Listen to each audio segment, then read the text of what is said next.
Poor Waitress tried to avoid her Valentine's date until a single dad noticed her and changed everything. Before we continue, please tell us where in the world are you tuning in from? We love seeing how far our stories travel.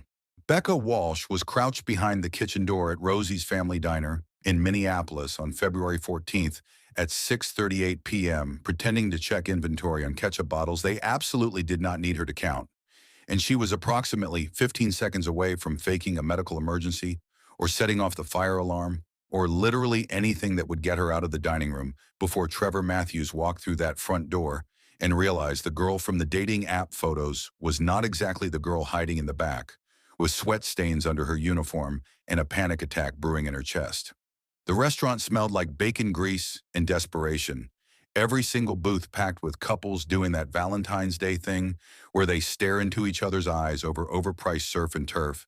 And here was Becca at 29 years old about to get exposed as a catfish because she'd used photos from 2 years ago before her mom got sick and before caregiving for 6 months straight meant she gained 40 pounds stress eating frozen pizza at 2 in the morning between medication schedules and hospice nurse visits. Here's the thing. Nobody tells you about online dating when you're grieving. You post the version of yourself from before everything fell apart because that girl was confident and smiling and didn't spend her days wiping down tables while wondering if she'd ever feel like a real person again. And Becca had matched with Trevor 3 weeks ago, thinking maybe her mom would want her to try. Maybe putting herself out there was part of moving forward, except she'd been too chicken to update her profile pictures. And now this guy was about to walk in expecting a size 6 and getting a size 14 with grief weight and 0 apologies. Except she had about 1 million apologies, actually. Her phone buzzed in her apron pocket with a text that made her stomach drop straight through the floor. Hey, just parked. Can't wait to finally meet you. You look even prettier than your photos, I bet. And Becca wanted to throw up right there next to the industrial dishwasher because Trevor had no idea what he was walking into, and she didn't have the guts to tell him. She peeked through the circular window in the kitchen door and watched the front entrance like it was about to explode. And sure enough, at 6:42, the bell above the door chimed, and in walked a guy who matched Trevor's photos almost exactly. Tall and clean-cut in a button-down shirt that screamed first date effort, and he stood there scanning the restaurant, clearly looking for someone who looked like the Becca from 2 years ago. The one with the defined jawline and the cute sundress, not the current Becca hiding like a coward in stained black pants and a name tag that was crooked because she'd been too anxious to care about details. Her coworker Janine pushed through the kitchen door with a tray of dirty plates and nearly knocked Becca over. Girl, what are you doing back here? Your section's getting slammed. And Becca grabbed her arm and whispered, that guy by the host stand, the one in the blue shirt, he's here for me. A date, but he doesn't know it's me, and I can't go out there, Janine. I just can't. Janine looked through the window and then back at Becca with this expression that was half pity, half exasperation. You catfished him? Becca, come on, you gotta at least say hi. But Becca was already shaking her head so hard her ponytail whipped around. I used old photos from before Mom got sick. Before I gained all this weight, he's gonna take one look at me and leave, and I cannot handle that rejection tonight. Not on Valentine's Day, not 3 months after burying my mother. I literally cannot do it. Janine sighed and squeezed her shoulder. Okay, look, I'll tell him you called in sick, that the girl he's looking for isn't working tonight. But Becca, you gotta deal with this eventually. And Becca nodded, even though she had zero intention of dealing with anything. She was just gonna delete the app and live alone with 14 cats and die of embarrassment in about 50 years. What Becca didn't notice while she was having her crisis behind the kitchen door was that a little girl in pigtails sitting in booth 7 had absolutely clocked the entire situation, and 6-year-old Lily Porter was tugging on her dad's sleeve saying, Daddy, why is that waitress hiding? Is she playing hide and seek? Ryan Porter looked up from the menu he'd been studying and followed his daughter's pointing finger toward the kitchen, where, yeah, okay, there was definitely a waitress peeking around the doorframe, looking terrified of something. Ryan was 36 years old and worked as an electrician for a commercial company doing warehouse jobs and office building rewires, and he'd brought Lily to Rosie's for Valentine's dinner because it was their tradition now. Just the two of them, since her mom Amanda walked out 2 years ago and decided being a wife and mother in Minneapolis wasn't as exciting as being a corporate consultant in Seattle. Ryan wasn't bitter about it anymore. Well, okay, he was still a little bitter, but mostly he'd just accepted that some people aren't built for the long haul, and Amanda had made her choice. And now he was making grilled cheese at midnight and braiding hair before school, and doing his best to show Lily that one parent who stays is worth more than two parents where one doesn't want to be there. He looked at the waitress again and noticed she wasn't just hiding, she looked genuinely distressed, eyes locked on some guy standing by the front entrance. And Ryan's protective instincts kicked in immediately, because that's what 2 years of solo parenting does to you. It makes you hyper-aware of when someone's scared. Maybe she's just taking a break, sweetie, Ryan said to Lily, but he kept watching because something felt off about the whole scene. The guy by the entrance was talking to the host, kept checking his phone, looking around like he was searching for someone specific, and the waitress ducked back behind the door completely, and Ryan saw her lean against the wall and put her head in her hands, and his brain immediately went to, is this guy dangerous? Is she hiding from an ex? Does she need help? He made a decision right there that was probably none of his business, but he'd never been great at minding his own business when someone looked like they were drowning. Lilybug, I need you to stay right here for 1 minute. Okay, color your menu. I'll be right back. And Lily nodded, completely distracted by the crayons.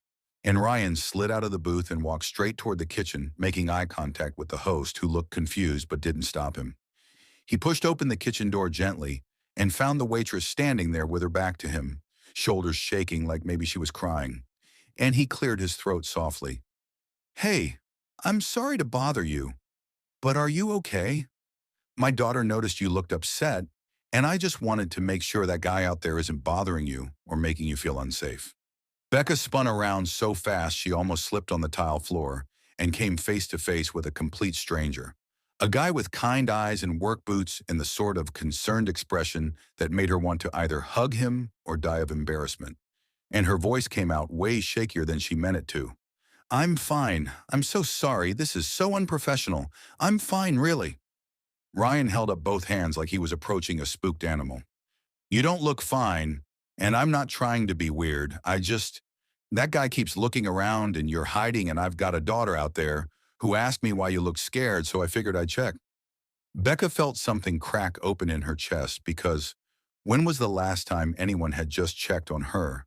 When was the last time someone noticed she was struggling and actually said something instead of pretending everything was normal?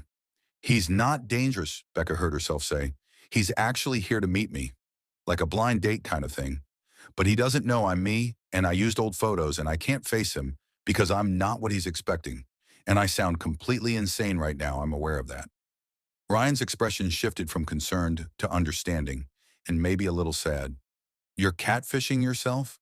And Becca let out this horrible laugh-sob combination. I guess, yeah. I didn't mean to. I just used photos from before my life fell apart, and now I'm too ashamed to walk out there and admit I'm not her anymore. They stood there in the kitchen with the sounds of the dinner rush happening around them, fryer beeping and dishes clanging, and Ryan said something that would change the entire trajectory of Becca's night and maybe her whole life. What if the problem isn't that you changed? What if the problem is you think changing makes you worth less? Because I'm going to tell you right now, from the outside looking in, you seem pretty brave for even showing up tonight. Becca stared at this random electrician dad who just wandered into the kitchen like some kind of accidental therapist and said the one thing she needed to hear, that showing up despite being terrified actually counted for something. And she felt tears burning behind her eyes because nobody had called her brave in approximately forever. Not since her mom died, and everyone just expected her to be fine and move on like grief had an expiration date. Ryan could see her face doing that thing where someone's trying really hard not to cry in front of a stranger, and he recognized it immediately because he'd done that exact same face about 600 times in the Walmart parking lot after Amanda left, sitting in his truck at 7 in the morning, pretending he had it together before going home to make Lily breakfast and act like her world hadn't just exploded. Look, I don't know your situation, Ryan said, and his voice was gentle in that way that made it worse somehow. But I spent 2 years thinking I wasn't enough because my wife walked out. Like maybe if I'd been more ambitious or made more money or been more exciting, she would have stayed. And it took me way too long to figure out that her leaving said everything about her and nothing about my worth. Becca wiped her eyes with her apron and let out a shaky breath. Your wife left? I'm sorry, that's awful. And Ryan shrugged like it didn't still sting sometimes. It was awful, still is some days. But my point is, I hid from dating for 2 years because I was scared of not being enough. And you're hiding in a kitchen for the same reason. And neither of us is doing ourselves any favors. Becca looked toward the dining room where Trevor was probably still standing there, checking his phone, wondering if he'd been stood up. And something shifted in her chest. Some small spark of the person she used to be before grief and shame took over. What if I go out there and he's disgusted? What if he literally just walks out?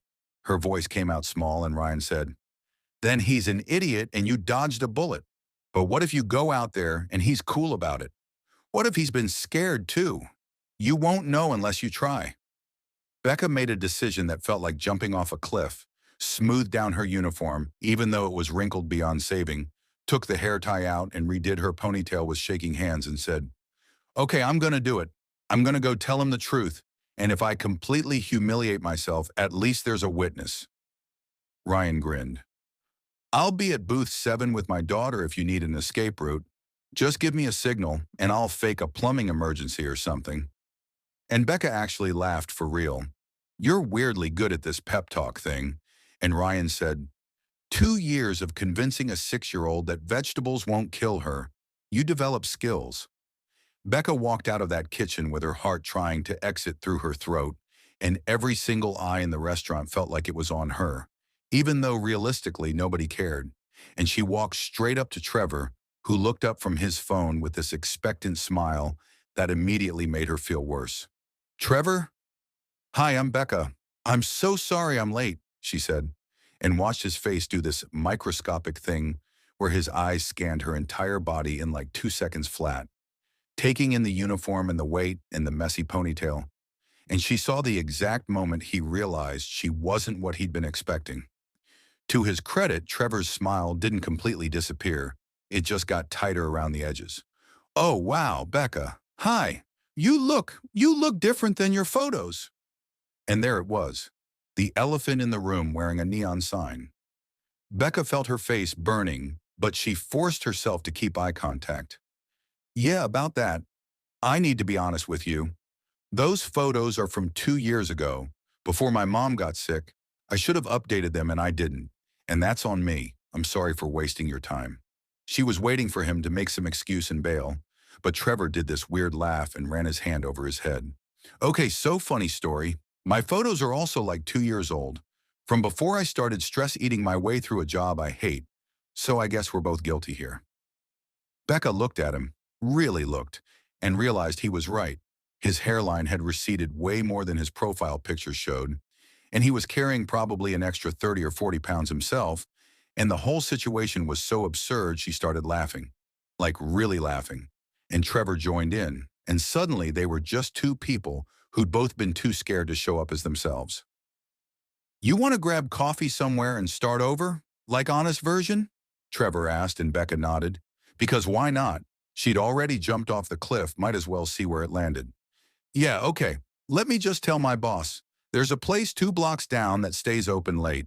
They ended up at Grind Coffee House, which was one of those hipster spots with mismatched furniture and indie music playing just loud enough to drown out awkward silence. And for the first 20 minutes, everything felt okay. They talked about their jobs, and he told her about working in IT at a healthcare company, and she told him about the diner and her mom and the grief that still felt too big to carry some days. Trevor seemed understanding at first, nodding in the right places, saying, that must have been really hard, with what sounded like genuine sympathy. And Becca started thinking maybe this could actually work. Maybe honesty was the right call. But then somewhere around minute 25, Trevor's vibe shifted in this way. Becca couldn't quite name at first, like he started making these little comments that seemed harmless, but had teeth underneath. It's great you're working through your grief. I think it's important to not let yourself go during hard times, like maintaining routines and health and stuff. And Becca felt her stomach tighten. What do you mean, let myself go? Trevor backtracked, but not really. Oh no, I just mean like, it's easy to use food as comfort. I'm guilty of it too, obviously. But I've been trying to get back to the gym, do the work, get back to my fighting weight. Becca set down her coffee cup and something cold settled in her chest. Are you saying I should be trying to lose weight? And Trevor's face did this thing where he tried to look concerned instead of judgmental. I'm just saying we both know these aren't our best versions. And if we're going to pursue something, it's good to have shared goals, right? Like getting healthy together. Becca sat there in that coffee shop with the indie music mocking her and realized she was sitting across from a guy who'd also catfished his profile, who was also carrying extra weight, who was also clearly dealing with his own insecurities, and somehow he'd decided that gave him permission to comment on her body like it was a project that needed fixing. Here's the thing, Trevor, Becca said, and her voice came out way calmer than she felt. I spent 6 months watching my mom die. I gained weight because I was surviving, not because I let myself go. And honestly, the fact that you're sitting here with your own old photos, judging me for the exact same thing you did is pretty rich. Trevor's face flushed. I wasn't judging. I was trying to be motivational, like we could help each other. And Becca stood up and grabbed her jacket. I don't need that kind of help. I need someone who sees me as a whole person, not a before and after photo. So I'm going to head out. Good luck with everything. She walked out of that coffee shop feeling about 17 different emotions, embarrassment and anger and relief all tangled up together. And she ended up back at Rosie's because her shift wasn't technically over, and also because she wanted to thank the random dad who'd given her the push to face her fear, even if it ended badly. Becca pushed through the front door and scanned the dining room, found booth 7 where Ryan was still sitting, but Lily was completely knocked out, curled up on the bench seat with her head on her dad's jacket like a makeshift pillow. And Ryan was just sitting there scrolling his phone, looking like every tired single parent who'd ever existed. She walked over and slid into the booth across from him without asking, Hey, so I did the thing, told him the truth. We went for coffee and it turns out he's actually kind of a jerk, so thanks for the encouragement, I guess, even though it didn't work out. Ryan looked up and his face did this soft, sympathetic thing. He was a jerk about the photos? And Becca shook her head. He was a jerk about everything, acted like we should bond over both needing to lose weight, like that's a cute couples activity. I walked out after 30 minutes. Ryan winced. Ouch, yeah, that's rough, I'm sorry. But hey, at least you know now. Better 30 minutes of coffee than 6 months of dating someone who sees you as a fixer-upper. Becca felt herself smile despite everything. That's exactly what it felt like. Like he was interviewing me for the role of project girlfriend. And Ryan laughed. My ex-wife used to do that. Always had some version of me she was trying to create. Never the version that actually existed. It's exhausting. They sat there talking while the Valentine's Day dinner rush wound down around them. Other couples paying their checks and leaving hand in hand. And Becca found herself relaxing for the first time all night. Ryan told her about Lily's obsession with unicorns and how he'd had to learn to braid hair from YouTube videos at 5 in the morning. And Becca told him about her mom's terrible taste in reality TV and how they had watched every season of every dating show together during those last months. Your mom sounds like she was awesome, Ryan said, and Becca felt her throat get tight. She really was. She kept telling me to get back out there and live my life. But I don't think she meant go on dates with guys who treat weight gain like a moral failing. Ryan leaned back against the booth. For what it's worth, I think you handled tonight pretty brave. You showed up as yourself even when it was scary. That counts for something. Becca looked at this guy who was still essentially a stranger but who'd somehow shown her more kindness in 2 conversations than Trevor had in 30 minutes. And she felt something shift. Not romantic exactly, but something like hope that maybe decent humans still existed. Lily stirred in her sleep and mumbled something about pancakes, and Ryan smiled that tired dad smile. That's my cue. Gotta get her home before she fully wakes up, or we'll be here another hour. And Becca stood to let him out of the booth. Thank you, she said and meant it, for checking on me earlier, for not letting me hide, even though it didn't end like a fairy tale or whatever. And Ryan hefted Lily into his arms, where she immediately buried her face in his shoulder. Fairy tales are overrated anyway. Real life's messier, but at least it's honest. Becca watched them leave, this exhausted electrician and his sleeping daughter, and thought maybe the worst Valentine's Day ever had just taught her something important about knowing her worth. The next morning, Becca showed up for her Sunday breakfast shift at Rosie's, expecting the usual crowd of church families and hungover college kids trying to cure their Saturday night mistakes with pancakes. But what she absolutely did not expect was Ryan Porter walking through the front door at 9:15, holding a small bouquet of grocery store flowers and looking nervous as hell. Her heart did this weird jump thing that she immediately told herself to ignore because she was not about to develop feelings for a customer who'd witnessed her Valentine's Day meltdown less than 24 hours ago. That was a recipe for disaster, and she'd had enough disaster to last a lifetime. Ryan spotted her wiping down the counter and walked over with Lily trailing behind him, looking way more awake than any 6-year-old should be on a Sunday morning. And he set the flowers down on the counter between them like he was defusing a bomb. Hey, so these are for you, not in a weird way, just in a, you were really brave last night, and I thought you deserved flowers from someone who isn't a jerk way. Becca felt her face heat up, and she looked around to make sure her coworkers weren't watching this interaction. You didn't have to do that, but thank you. They're really pretty. And she meant it because nobody had bought her flowers in longer than she could remember. Definitely not since before her mom got sick. Lily tugged on Ryan's sleeve. Daddy said you had a bad date with a mean man. I'm sorry the mean man was mean. And Becca had to bite her lip to keep from laughing because the pure 6-year-old logic of it was somehow exactly what she needed to hear. Thank you, sweetie. Yeah, he wasn't very nice, but I'm okay, Becca said, and Lily nodded very seriously. My mommy wasn't very nice either. She left us. But Daddy says we're better without mean people. Ryan looked mortified. Lily Bug, we don't. That's not exactly... Okay, you know what? Yes, that's basically accurate. And Becca caught his eye and they both smiled at the absolute inability to filter that little kids have. Ryan cleared his throat and shifted his weight like he was gearing up to say something important. So I know this is forward, and you can absolutely say no, but I was wondering if maybe you'd want to grab dinner sometime, like an actual date with someone who thinks you're pretty great exactly as you are right now. Becca felt panic and hope collide in her chest because part of her wanted to say yes immediately, wanted to believe that this kind, genuine guy was actually interested in her. But the bigger, louder part of her was screaming that she was nowhere near ready for this, that she was still actively grieving and hating herself most days, and she'd just end up hurting him, or worse, letting him see how broken she still felt inside. Ryan, I really appreciate that, Becca heard herself saying, and watched his face start to fall before she even finished.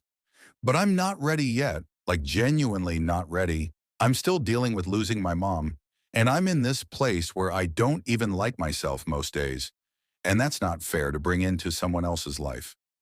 She expected him to do what most guys do, make some excuse and bail and never come back.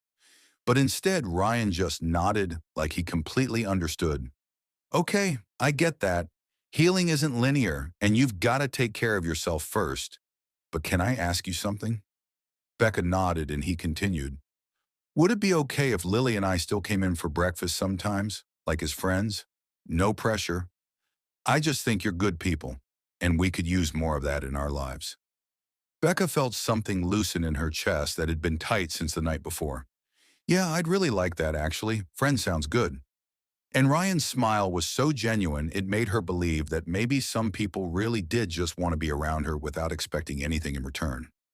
That became their thing over the next couple months, Ryan and Lily showing up almost every Sunday for breakfast, and sometimes on Saturday mornings too. Always sitting in Becca's section, always leaving tips that were way too generous, and slowly, carefully, Becca started to feel like herself again. Or maybe like a new version of herself that was still figuring out who she was after everything. Lily would bring her drawings to show Becca, crayon masterpieces of unicorns and rainbows, and sometimes pictures of the three of them together that made Becca's heart ache in a good way. And Ryan would ask her how her week was and actually listen to the answer, not just waiting for his turn to talk. Somewhere around week 5, Becca started seeing a grief counselor because her boss Janine had basically insisted, said she had good insurance through the diner, and she needed to use it before she had a breakdown in the walk-in freezer. and Becca had reluctantly agreed. Therapy was harder than she expected. Sitting in that office talking about her mom and the weight gain and the shame she'd been carrying like a backpack full of rocks. But her therapist, Dr. Kim, was patient and didn't try to fix her, just helped her untangle all the thoughts that had gotten knotted up. She also joined a caregiver support group that met Thursday nights at the community center. Bunch of people who'd lost parents or spouses and were trying to figure out how to exist in the after.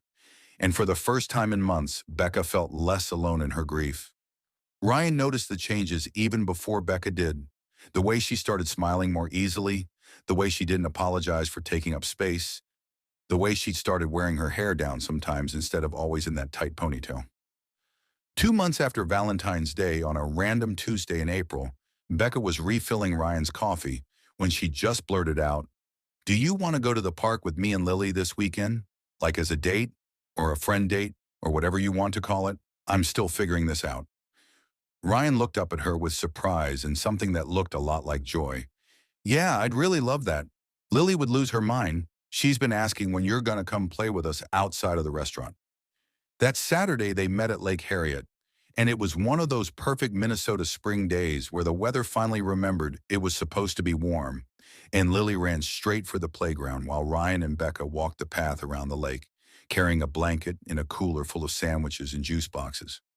They found a spot under a tree and spread out the blanket, and Becca felt nervous in a different way than she had on Valentine's Day. This was anticipation instead of dread, hope instead of shame. "I'm still figuring out how to do this," Becca said while watching Lily climb the jungle gym. "The whole letting someone in thing, I'm not gonna be perfect at it." Ryan bumped her shoulder with his. "Good, because I'm a mess at it too. I haven't been on a real date since Amanda left. I have no idea what I'm doing, but I know I like spending time with you, and that feels like a good place to start." They spent the afternoon just existing together, Ryan pushing Lily on the swings, while Becca took pictures on her phone, eating sandwiches that got a little soggy from the cooler, talking about everything and nothing. And when Lily crashed hard around 4 o'clock and fell asleep on the blanket between them, Ryan reached over and took Becca's hand. "I'm really glad you asked me out," he said quietly so he wouldn't wake Lily. "I would have waited as long as you needed, but I'm glad we're here." Becca squeezed his hand back. "Me too. I'm still scared I'm going to mess this up. But I want to try. You and Lily make me feel like maybe I'm allowed to be happy again." 6 months turned into a year, and Becca met Ryan's parents and his sister, who all treated her like she'd been part of the family forever. And Ryan met Becca's dad, who still lived in Duluth, and who pulled Ryan aside to say, "You take care of my girl. She's been through enough." And Ryan had promised he would. Lily started calling Becca her best friend, which felt more genuine than trying to force some kind of mom role, and Becca would go to Lily's school events and help with homework and braid her hair on the mornings when Ryan had early job sites. They didn't move in together right away because Becca wanted to take things slow, wanted to make sure she was choosing this relationship from a healthy place, not from loneliness or desperation, and Ryan respected that even when his lease was up, and it would have made financial sense.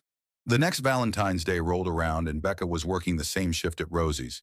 Same section, same uniform that fit better now that she'd stopped stress-eating her feelings and started actually processing them in therapy. Ryan texted her at 6 asking if she could take a break around 7, that he and Lily wanted to stop by, and Becca wrote back, "You know I'm working, you don't have to come, keep me company." But he just sent back a smiley face. At exactly 7:15, Ryan walked in with Lily, who was dressed up in a fancy dress, and holding a sign that said, "Will you marry my daddy?" in glitter letters that were already shedding everywhere, and the entire restaurant went silent and then erupted in whispers. Becca stood there frozen by table 4 with a coffee pot in her hand, and Ryan walked straight to booth 7, the same booth where Lily had fallen asleep last year, the same booth where this whole thing had started. He knelt down right there on the diner floor that Becca had mopped 1,000 times and pulled out a ring box. "Becca Walsh, you taught me that healing doesn't have a timeline and love doesn't have requirements. You showed up scared and did it anyway. You let me wait for you, and then you chose me when you were ready. Will you marry me and let me spend the rest of my life making sure you never doubt your worth again?" Becca was full-on ugly crying in front of her entire dinner rush. Tears and snot and absolutely zero shame. And she nodded so hard she thought her head might fall off. Yes, oh my God, yes, of course, yes. And she didn't even care that her mascara was running, or that Janine was filming the whole thing on her phone, or that half the customers were crying too. Ryan slid the ring on her finger, and Lily launched herself at both of them, screaming, "We're going to be a family for real now." And Becca held them both, thinking about how a year ago she'd been hiding in the kitchen, convinced she wasn't worthy of love. And now she was standing in the middle of the dining room, completely seen and completely chosen. Sometimes avoiding the wrong person puts you exactly where you need to be to find the right one. And sometimes the bravest thing you can do is let someone see you at your worst and trust they'll still be there when you're ready for your best. Becca stopped hiding and started healing. Ryan stopped waiting for perfection and started choosing presence. And together they built something real out of honest broken pieces.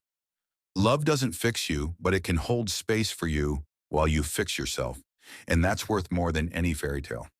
If this story reminded you that you're worthy of love, exactly as you are right now, that healing is possible and patience is powerful, go ahead and hit that subscribe button and share this with someone who needs to hear they don't have to be perfect to be loved. Thanks for being here with us. And remember, your timeline is your own, and the right person will wait.